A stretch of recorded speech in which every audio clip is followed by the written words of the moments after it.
That's not true. Zoe would never testify against me. Oh, she will. Baka nakakalimutan mo na kaya ka namin nahuli ay dahil kay Zoe. So ano pa kayang kagulat-gulat na hindi gagawin ni Zoe para ilaglag ka? Can you imagine? Your only child testifying against you? So it's going to be your word against hers. Nilalason mo yung anak ko, sinisira mo kami! Yaka! Hindi pa ako tapos sa'yo! Tapos na! Dahil sisiguraduhin ko na hindi ka makakalabas! Tama na yan. Officers, ibalik nyo na siya. Yaka talaga! Ate, bakit mo naman sinabi yun? Na si Zoe magwi-witness against Moira? Totoo ba yun? Hindi. I just wanted to bring her confidence down a little bit. Masyado kasi siyang siguradong makakalabas siya dito eh. Pero ate, I'm sure malalaman niya yung totoo. Hindi ba siya dadalawin ni Zoe? It's okay. At least, naasar ko siya at na-stress ko siya for today. And that's more than enough.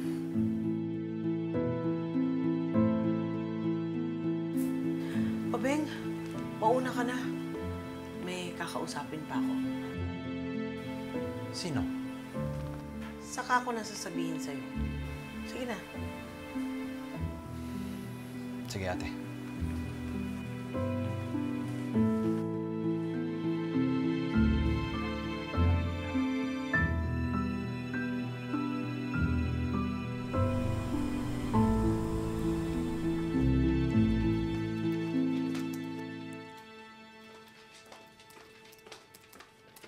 What is this?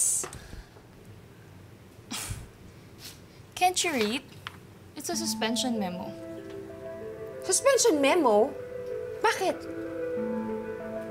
Dahil to sa pananabunot at pang-aaway mo sa akin. And that is a bad conduct for a doctor. And besides, marami na ring pasyenteng hesitant magpagamot sa'yo. And I can't really blame them kasi iniisip nila na involved ka sa ginawa ng nanay mo. Excuse me? My mom is innocent until proven guilty. Oh, fine. Siguro mas mabuti kung mag-leave of absence ka na lang. What? Are you serious? Yes. Para na rin hindi ka maging bad example sa mga ibang doctors here. Tsaka isipin mo, paano na lang kung wala ng pasyenteng pumasok dito sa Apex nang dahil sa'yo? This is unfair! Alam mo, hindi mo akong pwedeng ibasa-ibasura lang dahil ospital namin to. Come on, Zoe. I'm just doing my job. Wala tong kinalaman kung owner ka. Sisihin mo yung nanay mo tsaka sarili mo, wag ako. Justine, you can't do this to me. I'm sorry, Zoe. Pero I can do anything. Ah, ganun ah.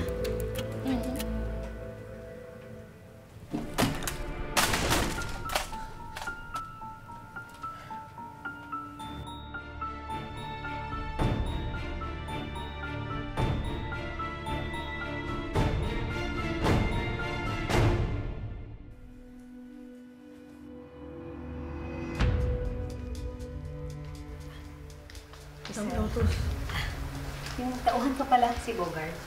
Hi, Bogart. Hello po, Madam Giselle. Sige po. Madam Lotus, hindi na ako magpapaligoy-ligoy pa. May problema tayo. Si Moira, nag-file ng petition to post bail. Giselle, lahat naman kami, ganyan din ang ginawa namin. Yung iba napapagbigyan, yung iba hindi. What do you want me to do? Ikaw nang bahala. Basta yung hindi niya makakalimutan. Hindi niya makakalimutan. Consider it done. Sige. Mauna na ako, para sa dagdag abala. Salamat. Salamat. Hindi na ako magtatagal.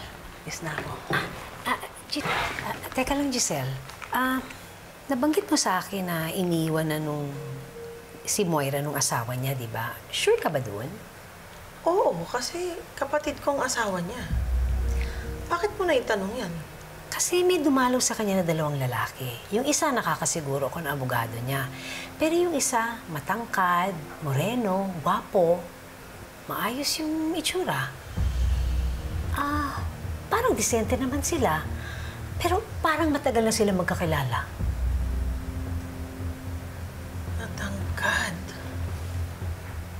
Moreno. Ito ba yung nakita mo? Ay, siya nga. Nandito to kanina.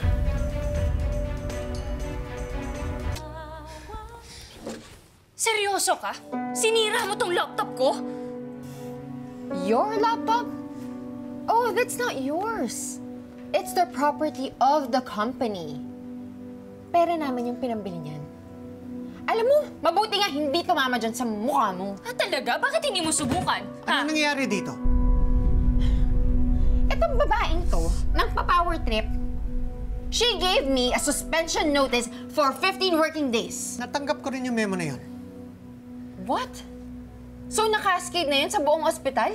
All departments, actually. Even yung maintenance building, nabigyan ko din. Actually, may isa pa ako nakalimutan eh. Yung head of security, hindi ko nabigyan. Miss Refuerzo, kaya din naman pala ako napadaan dito is to talk to you about that. Your father called me and he's asking you to take that memo back. Hindi ka daw niya makontak. What? Bakit ko gagawin yun? So what you think? He's lying? Medical director na yung kausap mo, ha? Now we know who still has power over here. And that's me.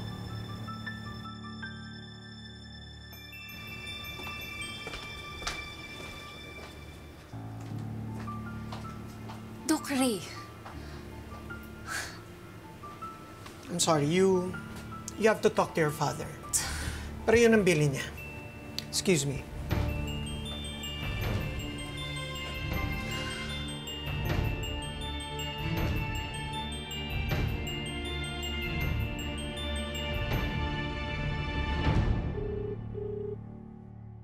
Hello, Dad.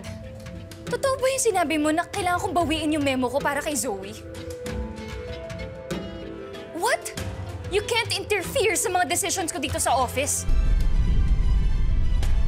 I'm sorry, Dad, pero hindi ko kayang makipagplastikan dyan sa Zoe na yan.